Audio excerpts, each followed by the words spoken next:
Hi everyone, welcome. Today I figured for my round outdoor worm bag, version 6.0, I would provide them with a round meal, or at least part of the meal is round. What I have here is a piece of watermelon rind, and even in here I've got some cantaloupe melon rind, as well as a chunk of cantaloupe melon right here. And to cap it all off, a banana peel. So that seems to me like a pretty delicious, fruity meal for the wormies. And something I don't do every day is head down to the basement to the wormery to grab a little bit of my grit, which this system seems to not get so much of. A lot of times I just come out here with some food and don't even bother with supplying the system with some grit, but today I thought I would go ahead and grab them a little something. So now what is this? During the last check-in we encountered a black soldier fly larvae. The larva was really light in color, which means it's pretty young, but when a black soldier fly larva starts to get to the point where it's about to, I believe the word is pupate, where the larva is going to transform into the fly, it gets darker and darker up until that point. I see another one right here, but what I can see on the end of each of these is a hole. So these are kind of just empty shells at this point. This is not a living organism anymore. This is just what's left behind. So it's kind of cool to see that black soldier flies are actually occupying my outdoor worm bag, and I would have to assume that they're also occupying my compost barrel. Here and there I'm spotting worm cocoons too. Now they're a lot more difficult to spot just because they're so puny. But I did see one over here, and whether or not I was successful in grabbing it, I don't know. Possibly not. But I figured before we dig in I would just look around a little bit. I could see a centipede over here buzzing around. I could see a good many isopods, roly-polies. Most of them are very small in size, little juveniles. So let's get started. The system is now 65 days of age, and the last feeding was feeding number 5, so I'm coming in here with feeding number 6, and it's been a 3-week pause since our most recent check-in. I may have come in sooner if it had been possible, but it's just been pouring rain almost non-stop over the past couple days, and even today there was rain earlier, so I could still feel a little bit of moisture dropping out of the branches of the trees above me, and they're even promising more rain coming up in a couple hours. So this seemed to me like a little bit of an opportunity to shoot out here and check in on how the wormies are doing after a 3-week pause of not being checked in. I know that these corn cobs were part of the last feeding, and I don't remember what the rest of the stuff was that they got last time. Some of the stuff I'm seeing here might be the stalks of some sort of vegetable, perhaps Brussels sprout stalks. I know Brussels sprout stalks have made their way into a couple of my feedings recently, because I had a couple of them. This might have been one of the systems that got some of that stuff. It's definitely making nice progress. And this system's not very deep. I've pretty much excavated right down to the bottom of the bag here. And all the material in this system is really, really damp.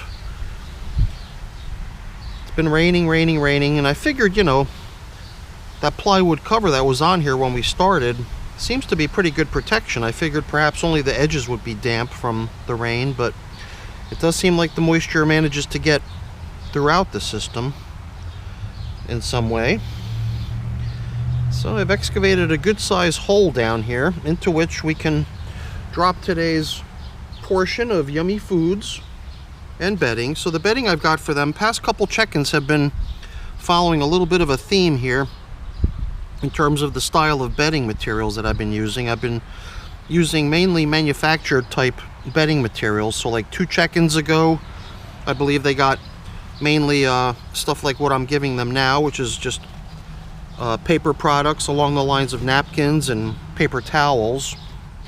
And then during the last check-in, they received a few sheets of newspaper. And today I had a few of these cardboard tubes that I hacked into little pieces, and I figured that would become their third feeding with kind of manufactured bedding materials.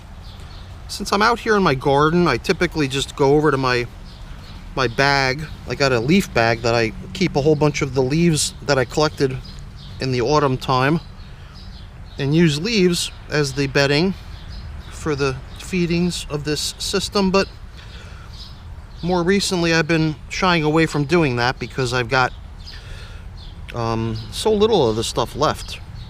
I mean, it is August now, which means it's only a couple months away from that time of year again when the leaves begin falling. I tell you, this has a good bit of weight to it. So even though it's probably mostly water, it does seem like a lot, but I don't think it really is. I think it's just mainly moisture. Which this system is pretty well stocked in moisture, so they're getting even more, which should make these worms quite happy. And not only the moisture is going to make them happy, but all these really yummy foods that they're receiving to nibble on, as well as the nice portion of manufactured materials that make up the bedding. I mean, I didn't see anything that resembled newspaper, so it does seem to me like perhaps the majority, if not all, of the bedding materials we used last time got nibbled away. But I mean, with all this moisture and 21 days passing, it wouldn't be too surprising if they had nibbled away all that stuff. So before we backfill, I'm dropping in some of this pulverized eggshell, which the worms can utilize as grit. And that pretty much makes up their feeding. Feeding number 6 on day 65. And you know, now I guess we can even use the covering up of the feeding zone as an excuse to dig down around the very outer edges to see how things look out there. It always seems to me like I can cover up a little bit more easily if I fluff up the materials. And at the same time, we're aerating too. And it does seem to me like there's a lot of casting material starting to accumulate in this system. It does feel to me like we could probably be even more generous with bedding in future check-ins if we remember to do that. So here, this must be a little bit of what I thought was gone at this point. It seems to me like newspaper based on what I can see on it, a little bit of the print on it. So I think we made it all the way around. And I gotta say, even though it's really, really damp, none of the stuff seems to be clumping together, which seems to make for a very nice worm bin or bag. So I think we're done here. I'm just trying to get everything that doesn't appear to be kind of a consistent material down under the surface. And then here again, I've encountered a worm cocoon.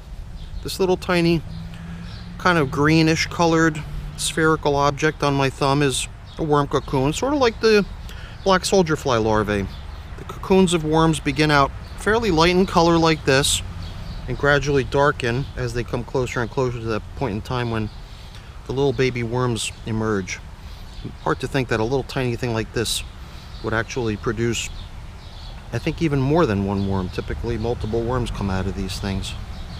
And I just can't seem to resist checking these things out.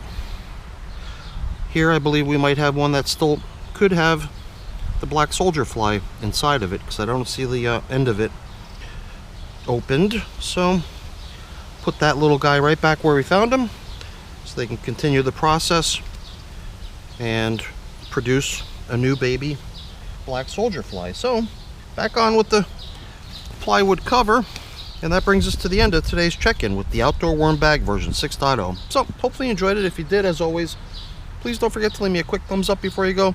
That's always really appreciated. And if you haven't done so already, please also consider subscribing to the channel. That's very much appreciated as well.